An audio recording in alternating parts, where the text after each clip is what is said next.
सहनावतु सहनौ भुनक्तु सह वीर्यं करवावहै तेजस्विनावधीतमस्तु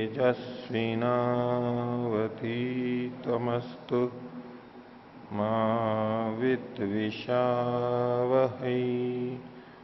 ओम शांति शांति शांति।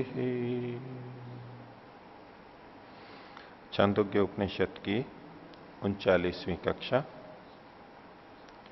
छांदोग्य उपनिषद के सप्तम प्रपाठक को हम देख रहे थे, जिसमें सनत कुमार और नारद जी सीखने की दृष्टि से गए थे सनत कुमार जी के पास, और वहां इनकी चर्चा चल रही है और किससे बढ़ के क्या है और किसको जान लेने पर हमारे शोक समाप्त हो सकते हैं, ये सब कुछ हमें जो जानना है उस सबको क्रमशः देखते रहे थे।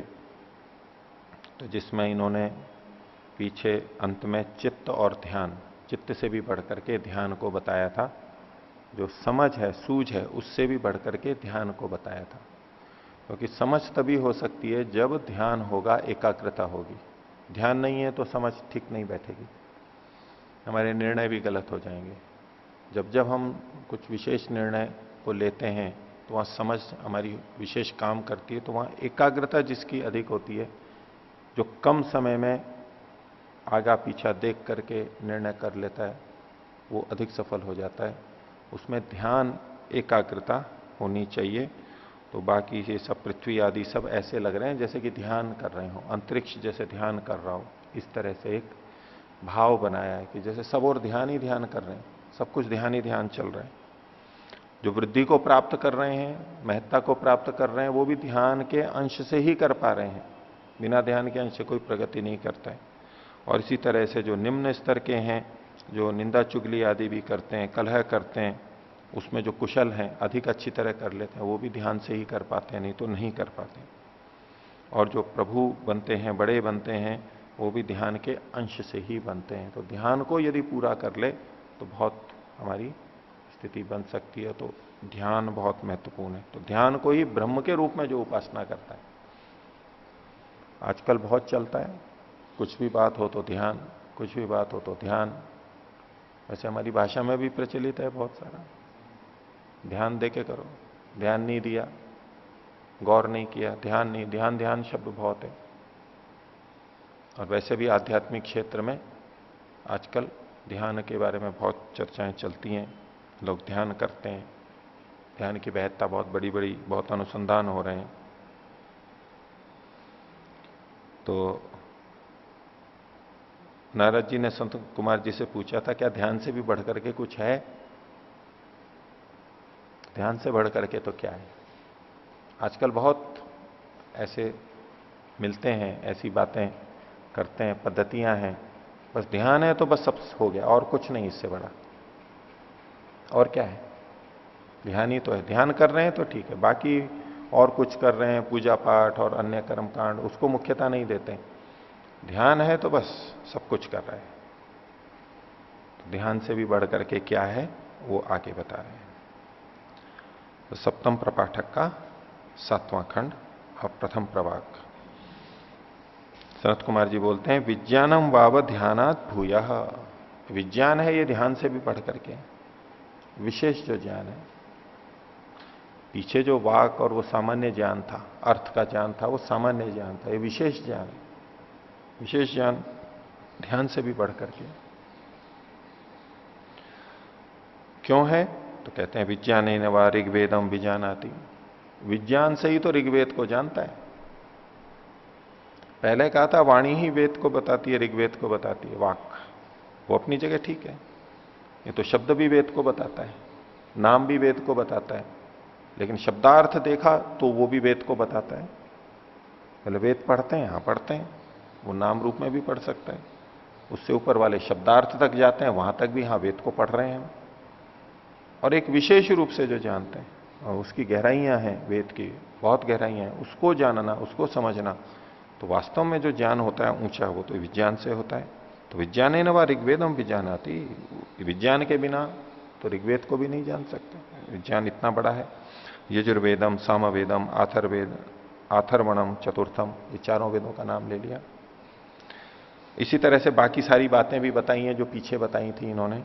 तो इतिहास पुराणम पंचमम वेदानाम वेदम, पितृम राशिम देवम निधिम वाको वाक्यम एकायनम देव विद्याम ब्रह्म विद्याम भूत विद्याम क्षत्र विद्याम नक्षत्र विद्याम सर्प देवजन विद्याम। ये तो विद्याएं हो गई जो सारी।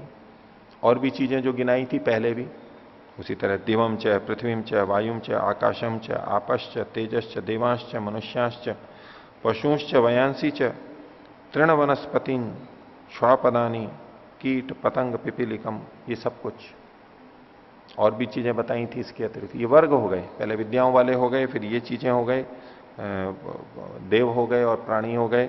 अब उसके आगे धर्मम च अधर्मम च सत्यम च अनृतम च साधु च असाधु च और हृदयज्ञम च अहृदयज्ञम च, ये पीछे आया था यहां तक का सारा। ये सारी चीजें विज्ञान से ही तो जानी जाती हैं, बिना विज्ञान के क्या जानेगा इनको। और कुछ बात और कही, अन्नम च रसम च, अन्न को और रस को, अन्न के सार को, जिससे हमारा जीवन चलता है उसे अन्न कहेंगे, उसके रस को। और इमम च लोकम अमुम च विज्ञान अमुम च, इस लोक को और उस परलोक को, उसको भी इसी विज्ञान से जानता है। तो विज्ञानम उपासना, विज्ञान की उपासना कर। बहुत तरह की उपासनाएं बता दी यहां पर, विज्ञान की भी उपासना कर, वो भी एक उपासना है।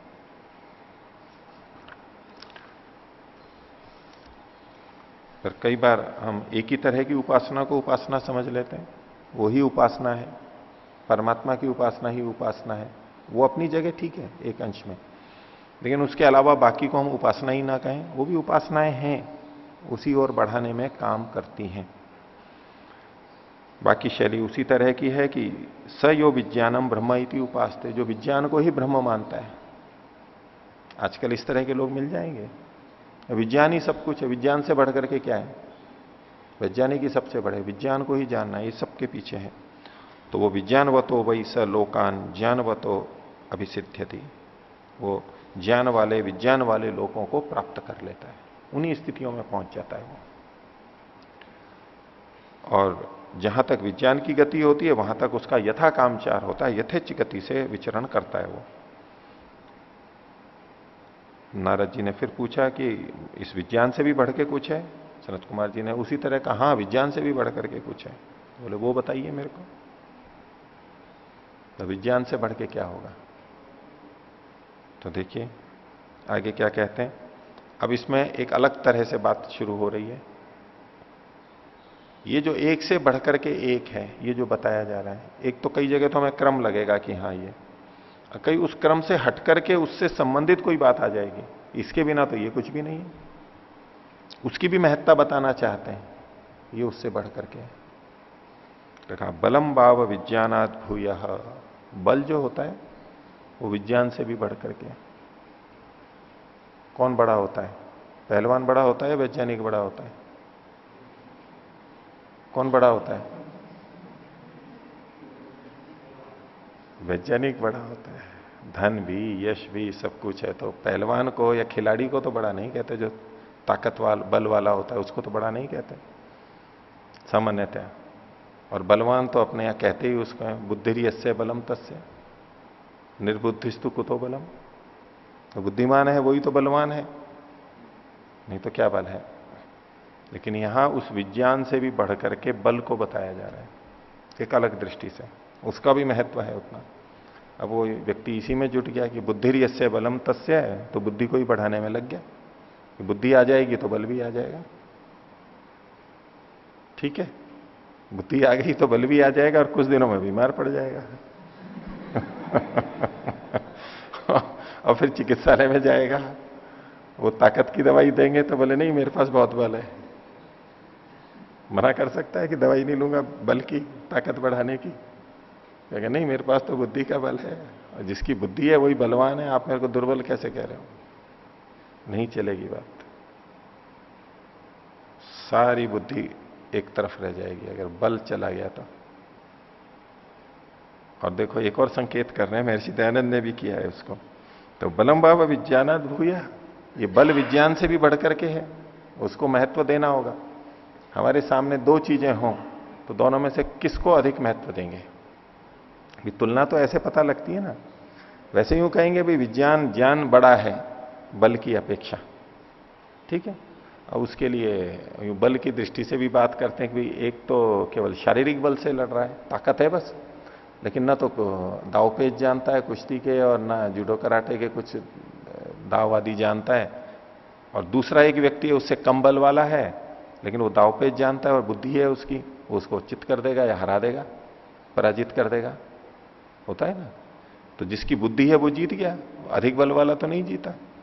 ऐसा हम उदाहरण देते हैं। और किसी ने बुद्धि का प्रयोग करके एक लाठी ले ली और दूसरे का बुद्धि नहीं है, और वो उसको लाठी से ही कर लेगा दुर्बल होते हुए भी। तो किसमें अधिक बल है, बुद्धि में, या बुद्धि अधिक हो गई बड़ी या बल अधिक है? और फिर किसी ने चाकू तलवार ले लिए और किसी ने पिस्तौल बना ली और किसी ने स्टैंड गन बना ली। किससे? बुद्धि से। अब उसके सामने 150 हो, हजारों, वो भी कुछ नहीं, लाखों हो, वो एटम बम छोड़ दिया, कुछ भी कर दिया, बुद्धि का प्रयोग कर लिया, ऐसी गैसें छोड़ दी, ऐसे जीवाणु छोड़ दिए, वश में कर लिया उनको। तो किसमें कौन अधिक श्रेष्ठ हुआ, बुद्धि या बल? बुद्धि या बल? बुद्धि अधिक है। ऐसा ही तो सोचा है हमारा ये, लेकिन ये अलग ढंग से कह रहे हैं। देखो विज्ञान से बढ़कर के भी बल को कहा जा रहा है, अपेक्षा से कहे कि भाई बुद्धि भी है बल भी है, तो उसमें दोनों का जो सम्मिश्रण है, बल के साथ साथ बुद्धि आ जाती है तो सोने पे सुहागा हो जाता है। उस रूप में तो महत्ता है। लेकिन यदि हमारे को दो चीजों में से एक चीज चुनने को कहा जाए, ज्ञान और दूसरा है बल, तो किसको चुनेंगे हम? अभी भी ज्ञान को ही चुनेंगे, ठीक है। तो एक तो वो जीवन है कि बहुत ज्ञानवान है वो, लेकिन शरीर बिल्कुल दुर्बल है, ठीक है। और एक है कि शरीर बलवान है लेकिन ज्ञान नहीं है या कम है, सामान्य है। विज्ञान की बात है, विज्ञान नहीं है। सामान्य ज्ञान तो है जीवन चलाने के लिए, विज्ञान नहीं है। उदाहरण देखेंगे। अभी एक वैज्ञानिक है जिनका शारीरिक और इंद्रियों का बल कैसा है, एकदम कम है। स्टीफन हॉकिंस, वो बोला भी नहीं जाता है, गर्दन भी सीधी नहीं रख सकते हैं, यंत्र होते हैं और गले में, और यही यंत्र लगाते हैं कंप्यूटर, और उससे कैसे एकदम बिल्कुल अपाहिज जैसे हैं। लेकिन विज्ञान में इस समय के जैसी मेरे को जानकारी है, बहुत बड़े या सबसे बड़े यूं कहें कि बहुत मान्यता है उनकी। वो एक किसी वाक्य को बोलते हैं तो विज्ञान जगत में बहुत गंभीरता से उनको लिया जाता है। सही गलत तो चलो कोई भी हो सकता है बाद में, लेकिन उनको बड़ा महत्व दिया जाता है, ठीक है। संसार में कितना नाम है, और धन आदि तो होगा ही, अच्छी संपन्न रहते ही होंगे वहां तो, विदेश में तो सभी संपन्न होते हैं, वो और ज्यादा होंगे कुछ, सब सुविधाएं उनके लिए। कितना खर्चा होता होगा वो सब चलाने के लिए, और कितने लोग उनको सहयोग करते होंगे कि कोई कोई चीज निकल के आ जाए इनके दिमाग से, बोल दें, लिखा दें, कोई कुछ का कुछ हो जाए तो लोग कितने करते होंगे, इनको सहयोग करते होंगे। कंपनियां हैं और हैं, व्यक्ति हैं, सरकारें हैं। तो आप में से कौन कौन चाहते हैं कि वैसा हो जाए तो अच्छा है? मतलब बल तो बिल्कुल कम हो जाए और ज्ञान इतना बढ़ जाए। कौन, कोई कोई ऐसा चाहने वाला है ऐसा? आप चाहती हैं ऐसा हो जाए कि कितना नाम होगा, कितना वो होगा, और शरीर में ताकत हुई तो उससे क्या होने वाला है, कौन पूछने वाला है? थोड़ा इतनी ताकत, जैसे सामान्य जीवन के लिए जो ताकत चाहिए उसकी बात कर रहा हूं। वो विश्व प्रसिद्ध बलवान होते हैं, उनकी छोड़ दीजिए, उनका भी नाम हो जाता है। यदि हमारे सामने दोनों चुनाव रखे जाएं तो क्या चुनेंगे हम? रविशंकर जी क्या चुनोगे? राघव जी क्या चुनेंगे? विचारने का है, विज्ञान को चुनेंगे। बुद्धि बल को चुनेंगे। शरीर बल ऐसा दुर्बल हो जाए बिल्कुल, वो ध्यान रखना, बल वो नहीं रहेगा जो आज है आपके पास में। इस बल को रखते हुए आप बुद्धि की कामना रखेंगे, विज्ञान की कामना रखेंगे, वो तो हो ठीक है, उसमें तो क्या दिक्कत है। अभी स्वस्थ हो, युवा हो, अच्छी ताकत है, सब कुछ समर्थ है अपने काम को करने में, वो नहीं। उस बल तो वो तो बिल्कुल कम हो गया। भले इस बल के बदले आपको बुद्धि दे देते हैं, ज्ञान दे देते हैं आपको। कौन सा चाहेंगे? प्रश्नवाचक।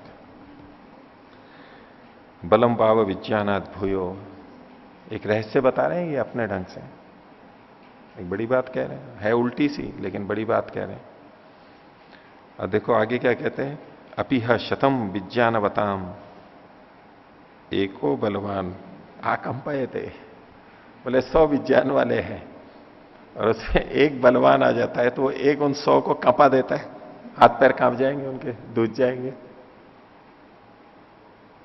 कौन बड़ा हुआ? कौन बड़ा हुआ? और यही बात सत्यार्थ प्रकाश में महर्षि ने भी लिखी है कि बल की उपासना करनी है, बलवान इतना तो होना ही चाहिए हमारे को। बोले 100 विद्वानों को एक बलवान व्यक्ति हाँक के ले जा सकता है, पशुओं के समान। नहीं होता है, आजकल भी होता है। जिनके पास बल है, धन का बल है, शासन का बल है, वैसे बल है, जब चाहे किसी को मार देते हैं। ठीक है, ये इसी तरह के बल हैं, अलग अलग तरह के। वो कितने विद्वानों को, लेखकों को, कवियों को, फिल्म निर्माताओं को अपने अनुसार चलाते हैं, कांपते हैं उनसे। जैसे कविताएं लिखवानी है वैसी कविताएं लिखते हैं, जैसी फिल्म की कहानियां लिखवानी है वैसी कहानियां लिखते हैं, जैसी फिल्म बननी है वैसी फिल्में बनते हैं, जैसी एक्टिंग करवानी है वैसी एक्टिंग करते हैं। वो बाहर से स्वतंत्र दिखेंगे, जो वो कहते हैं वो करते रहते हैं। ऐसा करना है, ऐसा करना है, उसको चलाते रहते हैं इतने सारे, और उनको वो चला रहे हैं कुछ व्यक्ति या एक व्यक्ति।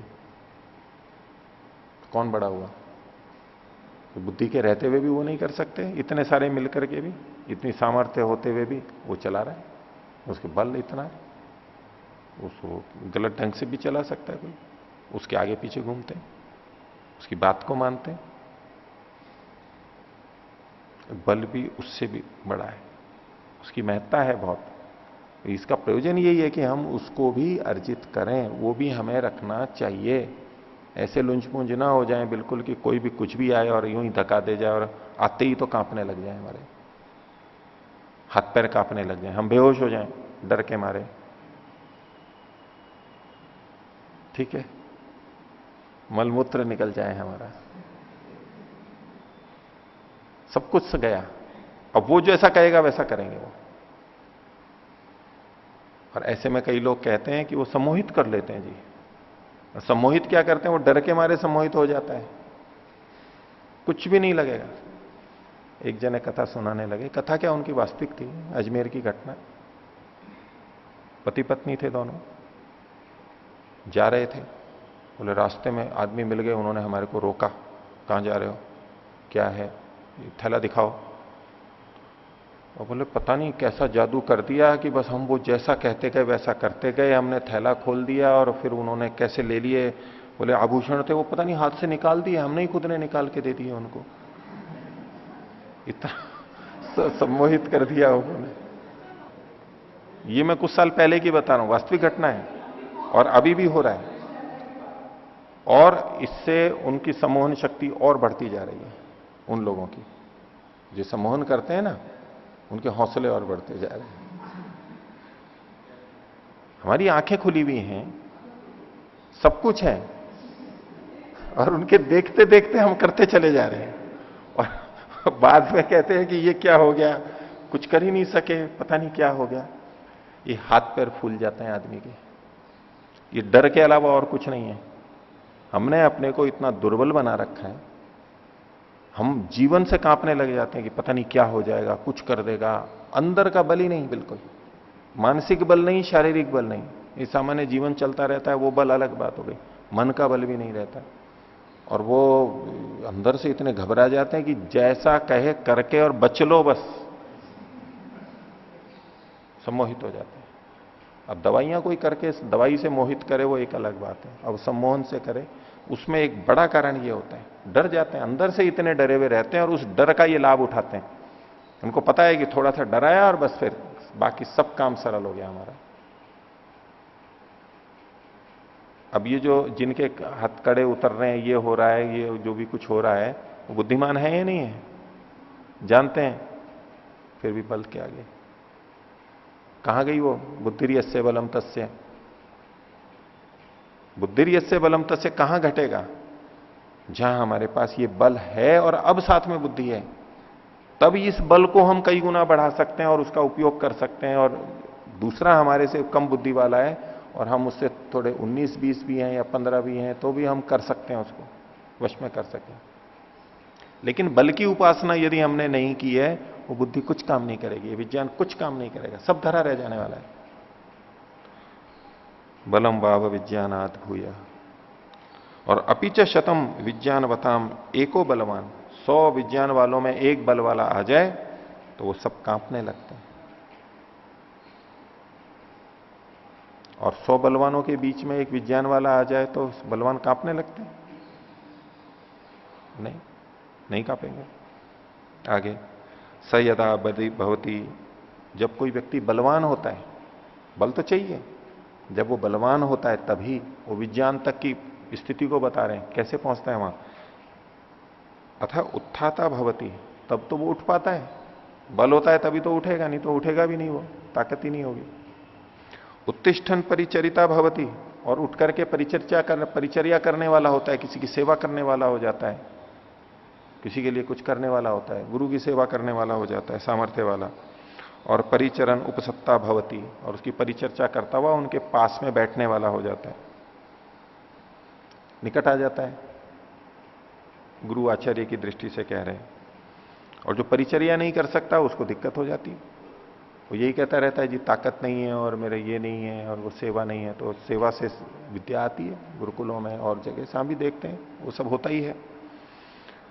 तो बल होता है तो वो परिचर्या कर पाता है, परिचर्या कर पाता है तो वो निकट आ जाता है, और निकट आ जाता है तो उपसीदन दृष्टा भवती, तब वो कुछ देख पाता है, देखने लग जाता है। वो ये बल के कारण है, क्रम बता रहे हैं। और नहीं तो जिसको बल ही नहीं है, कुछ कर नहीं सकता है आश्रम में गुरुकुल में, तो उनको वैसे ही कह देते हैं भाई आप घर में ही आप अपना बच्चों को सेवा का अवसर दीजिए। बच्चों की आपने खूब सेवा कर ली, अब बच्चों को भी तो सेवा का अवसर देना चाहिए आपको। उन बच्चों के साथ नहीं आया करो, बच्चों के साथ रहो, घर पे रहो, अब नहीं अवसर मिलेगा।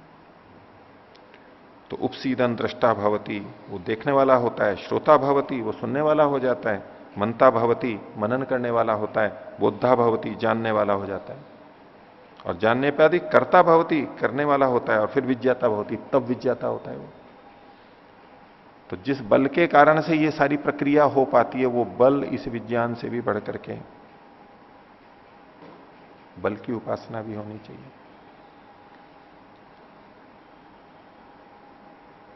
मनन करने वाला, बोद्धा जानने वाला, और जानता है तो वो करता है। बोद्धा भवती, बोद्धा भवती के बाद में कर्ता भवती आ रहा है, पहले मनन करेगा तब जानेगा, मनन नहीं किया है तो जानेगा भी नहीं। इसी तरह शुरू से देख लीजिए, दृष्टा होता है, श्रोता होता है, ये दो इंद्रियां, और फिर मनन कर पाता है। ये दो अच्छे हैं तो मनन करेगा, श्रवण के बाद में मनन, निधिध्यासन, और फिर साक्षात्कार करता हो जाता है, फिर विज्ञाता होता है। विज्ञाता सबसे बाद में आया है, बोद्धा हो गया है, वो मनता हो गया है, लेकिन विज्ञाता नहीं हुआ है। विज्ञाता कब होता है? जब कर्ता भी हो जाता है साथ में। उसने जाना है, पहले मनन किया है, जानकारी हो गई है, अब वो करने भी लग गया है, अनुभव में आ गया है उसके। विज्ञान तो अब खुलेगा उसके पास, विज्ञान वाला तो वो तब बनेगा, बिना किए विज्ञान वाला नहीं बनेगा। ये क्रम भी हमें बताता है। एक वचन कहा जाता है, लोकोक्ति अपने यहां पर प्रचलित है, जहां न पहुंचे रवि वहां पहुंचे कवि। कभी वहां भी पहुंच जाता है, बुद्धिमान होता है। ऐसी जगहों पे जहां सूर्य की रश्मि नहीं पहुंचती है, वहां भी कभी पहुंच जाता है, हमारे मन में पहुंच जाता है, बहुत कुछ बोल देता है, बहुत कुछ कह देता है। और जहां ना पहुंचे कवि, वहां पहुंचे अनुभवी, ये उसके से आगे की बात है। जहां ना पहुंचे कवि, वहां पहुंचे अनुभवी। जो ज्ञानवान भी नहीं पहुंच सकता है, वहां अनुभवी व्यक्ति पहुंच जाएगा वहां पर। और कभी भी कितनी कल्पना करेगा, कहां तक जाएगा उसको पता ही नहीं। अनुभवी को तो सारी चीजें पता है। कवि की तो कल्पना ही तो होगी, कुछ ज्ञान होगा, कल्पना होगा, और अनुभवी जो जहां तक पहुंच सकता है वहां दूसरा नहीं पहुंच सकता। और विज्ञान वहां से प्रकट होता है। ज्ञान के बाद में कर्म करते हैं तब विज्ञान आता है। और हमारे वेदों का क्रम भी उसी तरह से है। ऋग्वेद ज्ञान का हो गया, यजुर्वेद कर्म का हो गया, सामवेद उपासना का हो गया, फिर अथर्ववेद आता है विज्ञान वाला। विज्ञान बाद में आता है। तो कर्ता भवती विज्ञाता भवती, ये वो ही कर सकता है जिसमें बल है, नहीं तो नहीं होगा। और प्रशंसा कर रहे हैं बल की। बले न वही प्रतिष्ठित पृथ्वी तिष्ठती, पृथ्वी बल पे ही तो टिकी भी है। बले न अंतरिक्षम, ये अंतरिक्ष भी बल से ही टिका हुआ है। बले न द्यौर, बल से ही ये देवलोक भी टिका हुआ है, सब जगह बल है। बले न पर्वता, बल से पर्वत टिके हुए हैं। बले न देव मनुष्य, देव और मनुष्य, विशेष व्यक्ति और सामान्य व्यक्ति। बले न पशुवश्च वयांसी च, पशु और पक्षी सब उसी पे टिके हुए हैं। और तृण वनस्पत श्वापदानी कीट आ कीट पतंग पिपीलिकम, तृण वनस्पति, जंगली पशु, हिंसक पशु, कीट पतंग, पिपीलित का तक, छोटे से छोटे सब। तो बले न लोकस्तिष्ठति, ये सारा संसार बल के ऊपर टिका हुआ है। तो बलम उपासवा, बल की उपासना कर। मात्र नाम से नहीं चलेगा, या बाकी जो पीछे चीजें हैं उनसे नहीं चलेगा, बल की उपासना कर। और बाकी चीजें वैसे ही है। सयो बलम ब्रह्म इति उपासते, जो बल की ही उपासना करता है कि यही ब्रह्म है, बल आ गया तो सब कुछ है, बाकी कुछ नहीं है। तो जितना बल का सामर्थ्य होता है, गति होती है, वहां तक उसका कामचार होता है, वो सब प्राप्त कर लेता है। तो नारद जी फिर पूछते हैं कि क्या बल से भी बढ़ करके कुछ है? तो बोले हां, बल से भी बढ़ करके। तो क्या है बल से बढ़ करके? तो आगे इन्होंने कहा, देखो शैली है, किस तरह से बोल रहे हैं, तो सूत्र पकड़ना है बस हमारे को। तो बोले अन्नम बाबा बलात् भूयः, ये जो अन्न है जिसे हम खाते हैं, जिससे हमारे को बल मिलता है, वो अन्न इस बल से भी बढ़ करके है। बल कितना भी है और अन्न नहीं है तो कुछ नहीं। बड़े बड़े टैंक हैं और बड़े बड़े तोपें हैं और जो भी कुछ है, उसमें डीजल पेट्रोल नहीं तो कुछ नहीं। उस चलने के लिए शक्ति नहीं तो और कुछ नहीं, पड़े रहेंगे। तो उसमें बम और कुछ भी चीजें, मिसाइलें, और उसका जो ईंधन चाहिए ना, बल ऐसे ही थोड़ा ना आ जाता है। बल किस पे आश्रित है? अन्न पे ही तो आश्रित है। बल का भंडार कौन है? हमें बल का भंडार हमारा शरीर है एक दृष्टि से। वो बल मिलता कहां से? वो अन्न से ही तो मिलता है। तो अन्न बल से भी बड़ा है।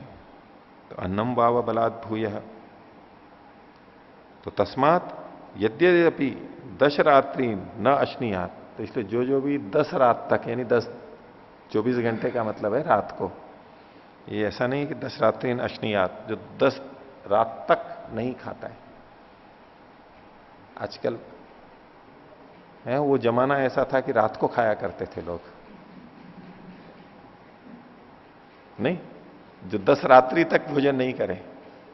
तो ठीक है, हम दिन दिन में करते रहेंगे, रात्रि में नहीं करेंगे। रोजे चलते हैं उस समय रात को ही खाते हैं, दिन में नहीं खाते हैं। सूर्योदय से पहले सुबह सुबह खा लेते हैं, 4, 4:30, 5 बजे जो बोलते हैं ना जोर जोर से, उस समय उठ जाओ करके, तो उसी समय खा लेते हैं वो बहुत शीघ्र, सूर्योदय से पहले भरपेट।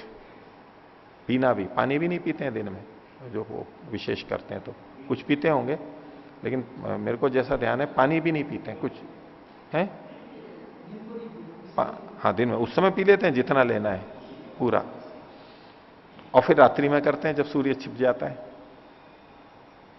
तो बोले ऐसे 10 दिन तक, 10 रात्रि तक, दिन नहीं 10 रात्रि तक। और वैसे हम आलोचना भी करते हैं भी रात्रि को नहीं खाना चाहिए, दिन में खाना चाहिए, सुबह सुबह खा लें या शाम को खा लें, ऐसा जो कहते हैं। तो देखो उसका 10 रात्रि न अश्नीयात, जो 10 रात्रि तक नहीं खाए। तो रात्रि मतलब दिन कह लो चाहे रात्रि कह लो, एक ही बात है यहां पर। अब ये शब्द का वैसा अर्थ नहीं है यहां पर। रात्रि का मतलब रात्रि, उन शब्दों पे कोई अड़ जाए तो गलत अर्थ हो जाएगा। 10 दिन तक कह लो, 10 रात्रि तक कह लो, 24 घंटे का। तो यदि वह जीवित, और उसके बाद भी अगर वो जीवित रह जाए तो वैसे तो रह जाएगा, 10 दिन कोई ज्यादा नहीं है। पीछे 15 दिन का कहा था, वो 16 कलाएं थी ना, तो उसमें 15 दिन रह जाए तो 15 कला हो गई, तो 16वीं कला में उसको कोई वेद मंत्र याद नहीं आ रहा था 15 दिन बाद में वो सारा इधर उधर हो गया था। तो बोले इसके बाद अगर वो जीवित रहता है, कुछ पहले भी मर सकते होंगे, जीवेत, अथवा तो जी भी जाए, अगर वो जी भी जाए तो भी अदृष्टा, वो देख नहीं पाएगा कुछ, अश्रोता, वो कुछ सुन नहीं पाएगा, अमंता, अबोधा, अकर्ता, अविज्ञता भवती, ये सारी चीजें खत्म उसकी। जो पीछे कहा था कि वो बलवान होता है, बलवान होता है तो जाता है, फिर वो दृष्टा, श्रोता, मनता, बोधा, कर्ता, विज्ञाता, ये जो सारी बातें कही थी ना, बोले कि उसको 10 दिन मत खिलाओ, कर लो अपने बल से, ले लो, क्या है बल, कुछ नहीं, समाप्त। भवती अथ अस्य आये दृष्टा, और उसके आने पर यानी खाने पर जब अगर वो ले लेता है तो दृष्टा भवती, श्रोता भवती, मनता भवती, बुद्धा भवती, कर्ता भवती, विज्ञाता भवती। जैसे कहा अन्नम उपास्व, इसलिए अन्न की उपासना कर, वो अन्न भी महत्वपूर्ण है। अब बल तो चाहिए लेकिन अन्न की उपासना नहीं कर रहे, क्योंकि अन्न तो भोग्य वस्तु है, उसकी क्यों उपासना करेंगे, फिर तो हम भोक्ता हो जाएंगे, संसार में भोग्य वस्तुओं के भोक्ता हो जाएंगे ना, भोगी हो जाएंगे, फिर तो भोगी हो जाएंगे तो फिर अध्यात्म का रहेगा। लेकिन एक अलग दृष्टि, वो निषेध जो होता है वो अति का होता है, कि हम अनुचित ले रहे हैं, अति ले रहे हैं और उससे हमारे को हानि हो रही है, उसका निषेध करना। हीन योग, अति योग, मिथ्या योग का निषेध है। उचित योग तो करना ही है, वो तो ये वही तो अन्न की उपासना है, तो लेना ही है। तो अन्नम उपासना, अन्न की उपासना कर, तो बाकी सारा वैसा ही है। यो अन्नम ब्रह्म इति उपासते, जो अन्न को ही ब्रह्म मानता है, उपासना करते हैं ना अन्न की, अन्न को ब्रह्म मानते हैं ना, हमारे यहां बहुत लोग मानते हैं अन्न को, अन्न भगवान नहीं करते हैं, देखिए बहुत लोग करते हैं, आपने सुना ही होगा, उसको नमस्ते करेंगे, प्रणाम करेंगे, करेंगे उसको बहुत ब्रह्म की तरह से लेंगे, अन्न को ब्रह्म की तरह से। एक अन्न भी व्यर्थ नहीं जाना चाहिए, एक कण भी व्यर्थ नहीं जाना चाहिए, उसको इतना मान सम्मान जैसे कि ब्रह्म है, वो एक उपासना है, वो भी एक शैली है उसकी, इतनी भावना रख करके। तो कहा अन्नवतो वही स लोकान पानवतो अभिसिद्ध्यति, तो ऐसा व्यक्ति अन्न वाले लोगों को और पान वाले लोगों को, तो खाना पीना दोनों आ गए उसमें, उनको वो प्राप्त कर लेता है, उसको अन्न की कमी नहीं रहती है, पर्याप्त होता है। और जहां तक अन्न की गति है वहां तक ये भी चला जाता है। ये नारद जी बार बार क्यों पूछते हैं, भाई इससे भी बढ़ के है क्या कुछ, तो उनको सूत्र कहां से मिलता है। तो ये जो वचन आता है ना, यावद अन्न से गतम तत्रा से यथा कामचारो भवती, अब ये वाक्य क्या बोल देता है कि भाई अन्न की जहां तक गति है वहीं तक ही इसका कामचार है। अब ये निषेध के अंदर चला जाता है कि उससे आगे नहीं जाएगा ये। बोले हाँ, जहां जितनी इसकी ताकत है उतना उठाएगा, जितने इसके साधन है वहीं तक ही, जितनी ताकत है उतना ही हाथ पैर मारेगा। ये जो कथन होता है ना, ये प्रशंसा में नहीं होता है, एक दृष्टि से प्रशंसा में है, एक दृष्टि से प्रशंसा में है कि देखो उसको करने से वो जहां जहां इसकी गति है वहां वहां जा सकता है। इतने किलोमीटर वाली मिसाइल है या वायुयान है, ये इतने घंटे इस पेट्रोल से चल सकता है, डीजल से चल सकता है, इतना टैंक है इसका इत्यादि, इतनी देर तक वो कहीं भी जा सकता है, इस रूप में कोई प्रशंसा भी कर रहा है। लेकिन इसके साथ साथ ही क्या बात आ रही है कि इसकी सीमा बताई जा रही है, परिसीमन किया जा रहा है, उससे आगे नहीं। तो नारद जी तो उसको पकड़ रहे हैं बार बार, जहां तक इसका कामचार होता है, जहां तक इसकी गति होती है वहीं तक ही वो यथा कामचार होता है, उसके आगे मेरे को तो आगे भी जाना है, इतने से मैं नहीं रहने वाला हूं खुश, इतने से मेरे दुख दूर नहीं होने वाले हैं। इसलिए फिर बार बार वो पूछ लेता है क्या इससे भी बढ़ करके है, ये भाषा ही ये कह रही है।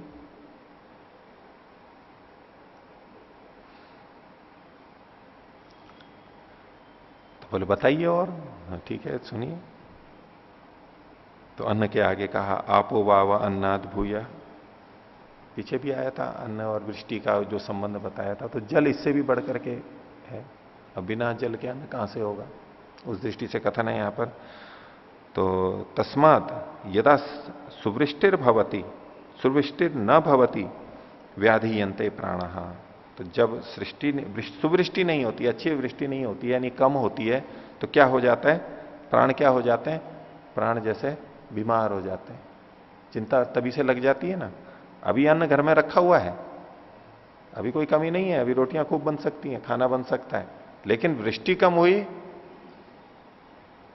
अभी से तनाव शुरू, आगे का देख रहे हैं, अभी से चिंता शुरू, उसके प्राण जो है वो रुग्ण हो जाते हैं। क्या, अन्नम कनियो भविष्यति, बोले अन्न कम होगा, दुख हो गया, शुरू हो गया। इति अथ यदा सुवृष्टिर भवति, और जब खूब अच्छी बारिश होती है, तो अतिवृष्टि नहीं कह रहे हैं, सुवृष्टि कह रहे हैं। वहां सुवृष्टि का ना होना है, और सुवृष्टि के ना होने में कम भी है और अधिक भी है, दोनों आ गए। सुवृष्टि नहीं है, अतिवृष्टि है, वहां भी यही समस्या है, और अल्पवृष्टि है वहां भी। तो जब सुवृष्टि होती है, उचित होती है, तो आनंदिन है प्राणा भवंती, प्राण अंदर से अंदर ही अंदर खुशी हो जाती है किसानों को और सबको। अन्नम बहु भविष्यति इति, बहुत अन्न होगा। और आजकल भी बारिश अच्छी हो जाती है तो दुकान वाले भी बड़े खुश हो जाते हैं, व्यापारी लोग भी बड़े खुश हो जाते हैं, शेयर बाजार बढ़ जाते हैं, उनका अन्न से कोई लेना देना नहीं है, लेकिन उन सबके सब खुश हो जाते हैं, क्योंकि उनको पता है कि बारिश होगी, अन्न ज्यादा होगा, किसानों के पास पैसा ज्यादा आएगा, तभी तो वो खरीदने निकलेंगे, तो वो अधिक खरीदेंगे तो हमारी दुकान अधिक चलेगी। तो किसानों की जितनी खुशी होती है, दुकानदारों की भी उतनी खुशी बारिश को देखते ही होती है। अभी मैं एक दुकान पे गया, वैसे ही गया हुआ था, तो खड़ा था, बारिश आ गई उतने में, तेजी से एकदम आ गई। एक खड़ा था, वैसे ही वो खड़े खड़े वैसे ही बोला कि तेज आ गई बारिश। अब उसका कोई वैसा कोई उल्लेख नहीं था कि भाई कोई निंदा हो रही है या क्या, बल्कि अच्छा यहां तेज बारिश आ गई। कोई बहुत प्रशंसा भी नहीं कर रहा था और निंदा तो कर ही नहीं रहा था। तो दुकानदार बोला, आने दे बारिश को, क्यों रोक रहा है। जैसे कि यूं बोलो ना कि तेज बारिश आ रही है तो वो लग जाती है ना, नजर लग जाती है। बोले तेज बारिश आ रही है, वो ऐसे मत बोल, ये बोल दिया तो फिर बारिश कम होगी। बोले आने दे, टोक मत, आ रही है तो आने दे, अच्छी बारिश आ रही है। उसको लगता है दुकानदार को बैठे बैठे भी ये उससे होगी, सब प्रसन्न हो जाते हैं। अन्नम बहु भविष्यति, प्राण प्रसन्न हो जाते हैं। इति आप एव इमा मूर्ता या इयम पृथ्वी, अब आगे कह रहे हैं ये जल ही मूर्त रूप में होकर के बने, ये जो पृथ्वी दिखाई दे रही है ये जल ही मूर्त रूप में बन गया है, जल ही मूर्त रूप में आ गया, ये पृथ्वी दिखाई दे रही है हमारे को। ये जो मूर्त दिखाई दे रहा है, यूं लग रहा था जैसे ये जल नहीं है, लेकिन भाई ये जो मूर्त दिखाई दे रहा है ये जल से ही बना है, जल ही इसका आधार है। तो इति आपा एवं इमा मूर्ता, जल ही जब मूर्त हो गए तो या यम पृथ्वी, ये जो पृथ्वी है ये जल ही मूर्त हुए हैं। यद अंतरिक्षम, ये जो अंतरिक्ष है, यद देव जो देव है, यद पर्वता जो पर्वत है, यद देव मनुष्य, यद पशव, यद वयांसी, चत्रिण वनस्पत, श्वापदानी, आकीट पतंग पिपीलिकम। बोले आपा एव इमा मूर्ता, ये जल ही जैसे सब मूर्त हो गए हैं, जल ही जैसे मूर्त हो गए हैं। अप उपासवा इति, जल की उपासना कर। हम मान लीजिए ककड़ी लाते हैं, खीरा लाते हैं, तो मूर्त है अमूर्त है? मूर्त है। फिर वैज्ञानिक कहते हैं इसमें कितने प्रतिशत पानी है खीरे में? ठोस है ना, मूर्त है ना, बिल्कुल कठोर है और मूर्त है और भारी लग रहा है, कितना पानी है उसमें? तो वो 80-90% पानी है उसमें, और जल ही जैसे मूर्त हो गया है ये। अब हमारा शरीर है, मूर्त लगता है? अब इसमें भी आधे से ज्यादा 66% या 70%, 72% इतना पानी है इसके अंदर। हमें प्रतीति होती है कि इतना पानी है, हम कल्पना नहीं कर सकते। यूं कोई कहे पानी यहां है, पानी कितना पानी होगा, होगा कुछ मूत्र होगा, कुछ रक्त में होगा, कुछ पसीने का होगा, थोड़ा होगा, हमें ये कल्पना ही नहीं होती कि इसमें कितना पानी है। हमें ऐसा लगता है कि आधे से ज्यादा पानी है इसके अंदर। नहीं महसूस होता। तो बोले ये जल ही है जो ये मूर्त रूप में दिखाई दे रहा है, तरह तरह की चीजें, नहीं तो ये मूर्त भी नहीं हो सकता था। तो आगे कहा यो आपो ब्रह्म इति उपासते, जो जल को ही ब्रह्म मानता है। अब हमारे यहां जल को भी ब्रह्म माना जाता है, बहुत लोग मानते हैं, इसलिए नदियों को भी। नदियों को क्यों? क्योंकि उनमें पानी है, उस पानी को रखेंगे, उस पानी को पिएंगे, उस पानी को छिड़केंगे, मृत्यु के समय मुंह में डालेंगे, ठीक है, उसके स्पर्श से ही देंगे। कितना उसको, ब्रह्म को, पानी को कितना कहते हैं। और फिर जब पानी को बिल्कुल मत व्यर्थ करो। राजस्थान में तो पानी की बड़ी कीमत है। अब तो खैर राजस्थान में भी काफी पानी आ गया, नहरें आ गई, नहीं तो आज से 3-4 दशक पहले के आप देखो, अजमेर और ये सारे कस्बे और जैसलमेर, बाड़मेर, क्या दिक्कत थी, कितनी थी। पानी को कैसे देखते थे, एक बूंद पानी नहीं चली जाए इधर उधर, कैसे कैसे रहते थे। तो जो जल को ब्रह्म की तरह उपासना करता है तो अपनोति सर्वान कामान, सब कामनाओं को प्राप्त कर लेता है। तृप्तिमान भवती, वो तृप्त हो जाता है। यदपाम गतम, जो जल की जितनी गति है वहां इसका कामचार होता है। फिर वही वाक्य बोल दिया, जहां तक इसकी गति है वहां तक कोई दिक्कत नहीं आएगी। किसी विद्वान के लिए बोल दिया, किसी दुकानदार के लिए, हाँ भाई यहां ये भाई इससे संबंधित सारी चीजें आपको मिल जाएंगी। वो सारी चीजें मिल जाएंगी, उसके साथ में जोड़ दिया कि ऐसी ऐसी चीजें सारी मिल जाएंगी, मतलब इससे आगे नहीं मिलेगी। आजकल के मॉल वगैरह में तो सब चीजें एक साथ मिल जाती हैं। विद्वान के लिए कह दिया कि हाँ संस्कृत से संबंधित सारी बता। बोले वो तो बहुत विद्वान है। बोले हाँ हाँ, संस्कृत से संबंधित सारी चीजें मिल जाएंगी आपको, संस्कृत की सारी बता देगा, वहां व्याकरण की बता देगा, हाँ दर्शन की बता देगा। बोले बहुत विद्वान है वो, ये और वो सब चीजों का। बोले हाँ इससे संबंधित हो जाएगा, वो उससे ही पता लग जाता है कि ये दूसरा तो बहुत समझ रहा है सब क्षेत्र में। बोले जैसे कि ये तो विश्वकोश है, इंसाइक्लोपीडिया, और हर चीज का जवाब वहां पर मिल जाएगा, है ना, इससे संबंधित मिल जाएगा। पूछा अच्छा बताइए इससे बढ़कर के क्या है, तो है कुछ? बोले हाँ है, बताते हैं। तो जल से बढ़कर के ये तेजोवाव अधभ्यो भूया, तेज जो है, तेज जो है वो जल से भी बढ़ करके है। तद्वा एतद वायुम आग्रीय आकाशम अभितपति, ये जो तेज है ये वायु को लेकर के आकाश को तपाता है। तदाहुर, तो फिर लोग कहते हैं निशोचति, ये कष्ट दे रहा है बहुत, तप रहा है। नितपति, खूब तप रहा है। वर्षिष्यति वा, या ये बरसेगा अब। तेज एवं तत्पूर्वम दर्शयित्वा आपह सृजते, तेज ही ये सब पहले दिखा करके तपा के तो फिर जल को बरसाता है। जल नहीं होगा, ये तपेगा नहीं तो बारिश कहां से होगी? जब गर्मियां अच्छी पड़ती हैं तो लोगों को कहते हैं हाँ अच्छी बारिश होगी, उनको उसमें बारिश दृष्टि नजर आ रही है।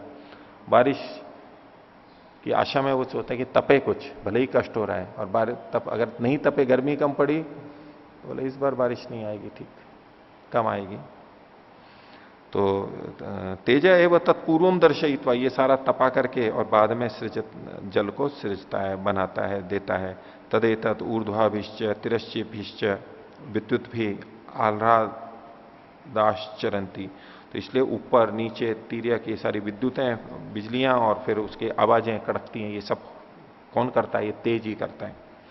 तस्माद आहुर विद्योतते स्तनयति वर्षिष्यति वा, इसलिए कहते हैं कि अब चमक रहा है, गड़गड़ कर रहा है और बरसात करेगा।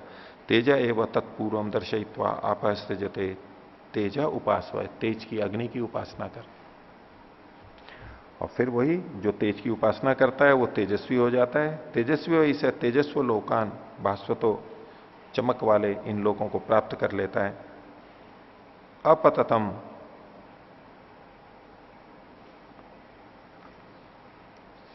चमकदार लोगों को, और अपहत तमस्कान, अपहत तमस्कान, वो अंधेरों से रहित लोगों को प्राप्त कर लेता है। और जहां तक तेज की गति है वहां तक इसका भी यथाकामचार होता है।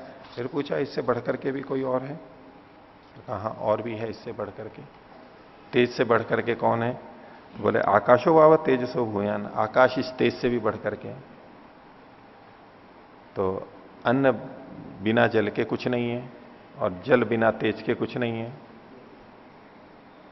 और तेज बिना आकाश के कुछ नहीं है। आकाश नहीं है तो तेज क्या करेगा? तो कहते हैं आकाशे वही सूर्या चंद्रमसौ उभौ विद्युत नक्षत्राणी अग्नि। ये सब जो सूर्य चंद्र विद्युत अग्नि ये सब कहां है? आकाश में ही तो है। आकाश नहीं होता तो क्या होता?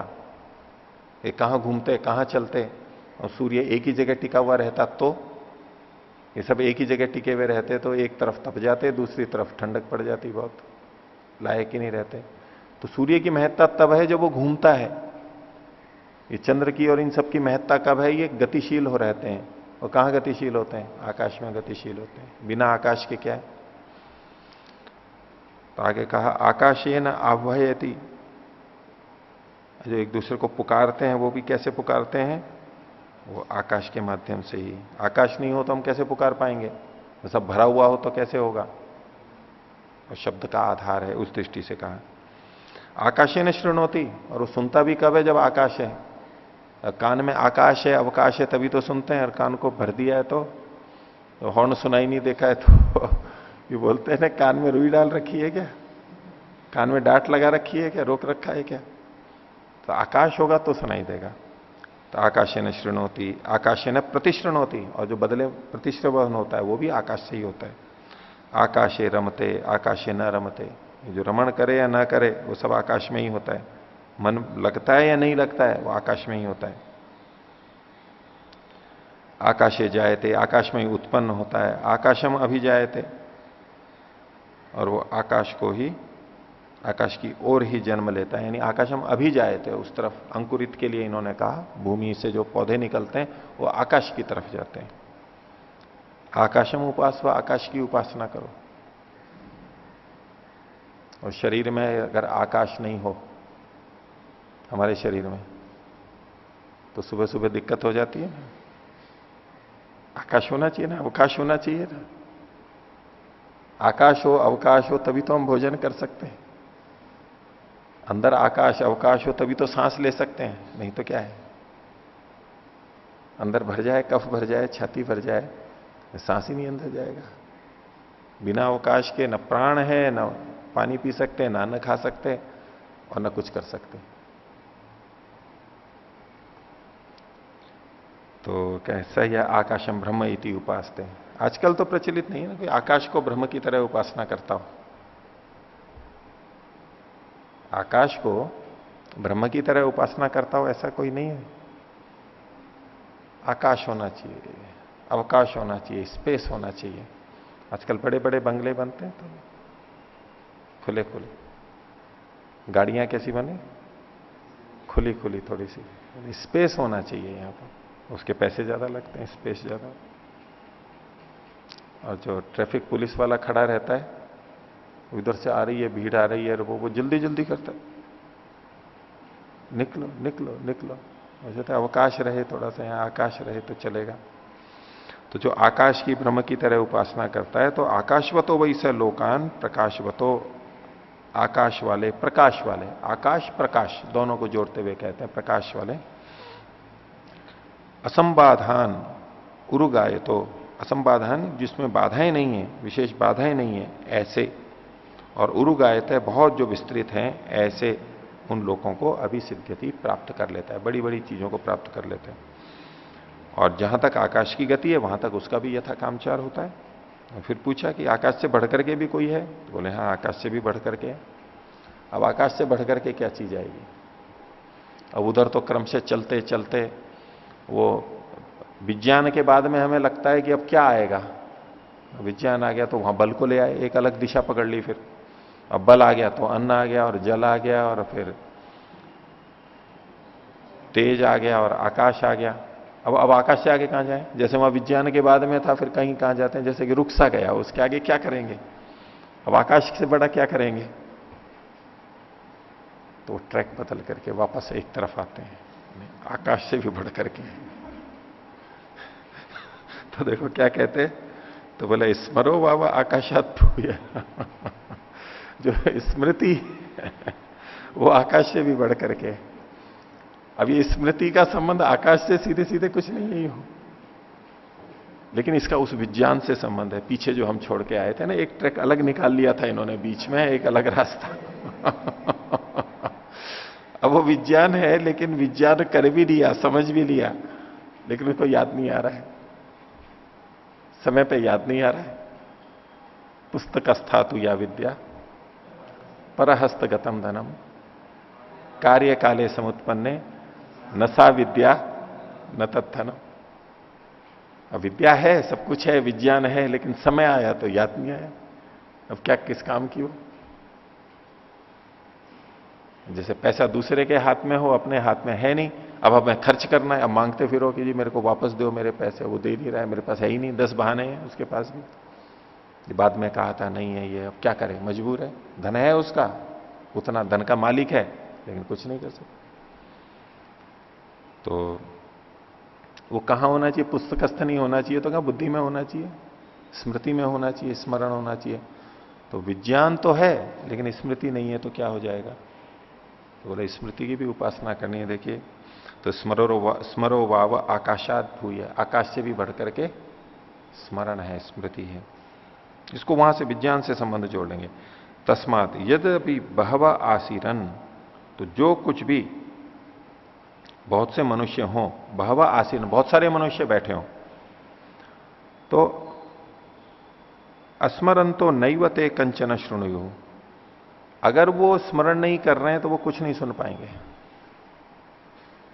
देखो किस ढंग से बात को कहा जा रहा है। एक तो स्मृति का उपयोग होता ही है हम, कि बहुत से लोग बैठे हैं जिसकी स्मृति अधिक है, वो अधिक प्रभावी हो जाता है, वो अधिक विद्वान होता है, उसका प्रभाव अधिक होता है, मान होता है, सब कुछ हो जाता है, धन आदि हो जाता है।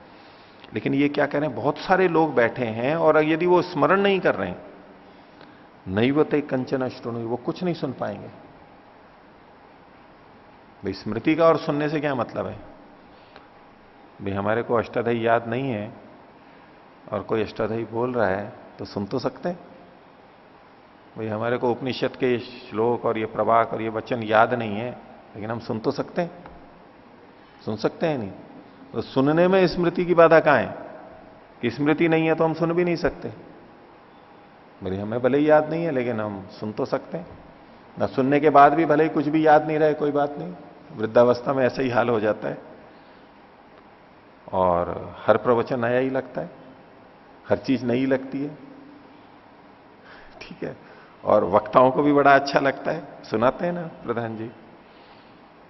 तो बोले लोग कहते हैं कि जो बोले मेरे को श्रोता लोग मेरे प्रवचन को इसको आसान कर देते हैं, मेरे रास्ते को, क्योंकि मैं अगले साल फिर वहीं जाता हूं हर साल, तो उनको याद तो रहता नहीं है, तो उनको नया ही लगता है। और उनको ये लगने लग जाए कि ये तो वही की वही बातें कह रहे हैं जो पिछली बार है, अगर वो स्मृति वाले होते तो फिर मेरे को कौन पूछता।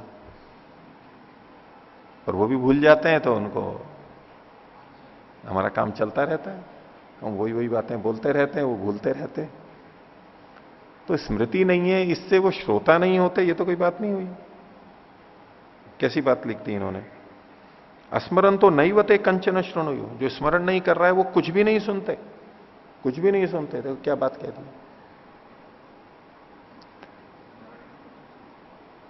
तो ये शास्त्रों का स्मरण और वो तो चलो एक तरफ छोड़ दीजिए, अभी जिस संदर्भ में मैं बात कर रहा था उसको एक तरफ छोड़ दीजिए। जिस समय हम किसी को सुन रहे हैं तो हमें शब्दार्थ संबंध याद है या नहीं है? ये शब्द है, इसका ये मतलब है, इस शब्द का ये मतलब है। अगर किसी की स्मृति वही चली जाए, क्या सुनेगा वो? क्या सुनेगा वो? उसको यही नहीं पता कि इस शब्द का ये अर्थ है, इस वाक्य का ये अर्थ है, क्या सुनेगा वो? जैसे कि कोई दूसरी भाषा को बोल रहा हो और हम सुनने बैठ जाएं, तो हम क्या सुनेंगे उसको? हम थोड़ी देर में इधर उधर करने लगेंगे। जिसको समझ में नहीं आती भाषा, बोले बोल रहे हैं बोल रहे हैं। अब जैसे हम वहां मैसूर में थे, मान लो हमारे को कन्नड़ नहीं आती है, अब कोई कन्नड़ में बोलने लगता है तो कैसे होने लगता है? और हम हिंदी में बोलने लगे और वहां कन्नड़ श्रोता बैठे हैं, तो वो थोड़ी देर में बोले कुछ समझ में तो आ नहीं रहा है, उठ उठ के चल देंगे। कोई हिंदी फिल्म, हिंदी को जानते हैं और हिंदी फिल्म के चक्कर में चले गए, थिएटर में जाके बैठ गए और वहां अंग्रेजी फिल्म चल गई। वो थोड़ी देर तो देखेंगे, बगले झाकेंगे और फिर तो उठ उठ के चलेंगे। समय और क्यों बर्बाद किया, पैसे तो गए जो गए, समय और क्यों बर्बाद किया, उठ उठ के चल देंगे वो। क्यों? अब शब्द तो सुनाई दे रहा है लेकिन वो सुनेगा नहीं उसको, क्योंकि अर्थ नहीं जुड़ा हुआ है, क्योंकि वो स्मृति नहीं है। जो जितना हम शब्दों का अर्थ जान रहे हैं श्रवण काल में, उस समय अर्थ जुड़ा हुआ है। कहां से आ रहा है वो स्मृति से आ रहा है। उन शब्दों के अर्थ भूल जाएंगे हम तो सुनेंगे ही नहीं, हमारे को सुन ही नहीं पाएंगे। तो सुनने के लिए स्मृति का होना जरूरी है, उसके बिना कोई सुन ही नहीं सकता है। कितना तेजी से हमारी स्मृति काम कर रही है। जब जब भी हम कुछ सुन रहे हैं, शब्द सुन रहे हैं और उससे जुड़ी हुई बातें हम पीछे की स्मरण करते जा रहे हैं कि हाँ ये वक्ता कह रहा है, ऐसी घटना कह रहा है, ये ठीक है, हमारे जीवन में भी ऐसा हुआ। ये सब जोड़ते हुए जो हमारा मनन चल जाता है, जो वास्तव में सुनना होता है, ये तब होता है जब स्मृति होती है, नहीं तो सुन नहीं सकता वो व्यक्ति, पता ही नहीं लगेगा उसको कुछ। उस स्तर पे जाकर के देख सकते हैं हम इसको। तो स्मरो वाव आकाशात भूए तस्मात यद्यपि बहवा आसीरन, बहुत सारे लोग भी बैठे हो तो अस्मरन तो नहीं बते कंचन श्रृणु हो, जो सुन स्मृति नहीं कर रहे हैं वो कुछ नहीं सुनेंगे। न मनवीरन, वो मनन भी नहीं कर पाएंगे, उसको यही नहीं पता है कि पिछला वाक्य क्या था और अगला वाक्य क्या है, 10 मिनट पहले क्या कहा था। तो सुनते सुनते जो मनन की चलता रहता है श्रोताओं का, वो कर ही नहीं सकता, स्मृति नहीं है उसको। न विजानी रन, वो जान भी नहीं सकता कि कह क्या गए। पूरा प्रवचन सुन लिया आधा 1 घंटे का, कुछ नहीं पता, अच्छा अच्छा तो लग रहा था लेकिन क्या हुआ कुछ नहीं पता, क्या बताया, सार क्या बताया कुछ नहीं पता, तो जाना ही नहीं कुछ उसमें, स्मृति नहीं है। यदा वावते स्मरे हो, जब वो स्मरण करते हैं तो अथ श्रेणु हो, तो अब वो सुन सकते हैं। अथ मनवीरन, वो मनन कर सकते हैं, मनन कर लें।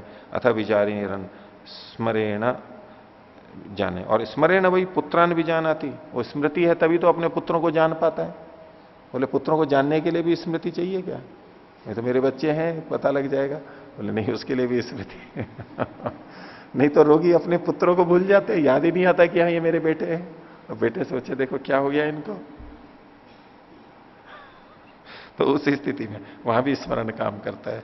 तो अपने बेटे तक को वो नहीं जान सकता। स्मरेण वही पुत्रान विजानती स्मरेण पशून, अपने पशुओं को भी तभी जान पाता है जब उसको स्मृति हो। तो इसलिए स्मरम उपासवती, अपने स्मरण की उपासना करो। और सही है, स्मरम ब्रह्म इति उपासते, जो इस स्मृति को, स्मरण को ही ब्रह्म की तरह से करता है, तो जितना इसकी गति है उतना कामचार उसका हो जाता है। और फिर नारद ने पूछा कि क्या स्मृति से भी बढ़ करके कोई है? अब इसको तो कुछ और छोरी नजर नहीं आ रहा है, ये तो बढ़ाते जा रहे हैं, बढ़ाते जा रहे हैं। स्मृति से भी बढ़ के? बोले हाँ, स्मृति से भी बढ़ करके। तो ठीक है, उसको आगे देखेंगे।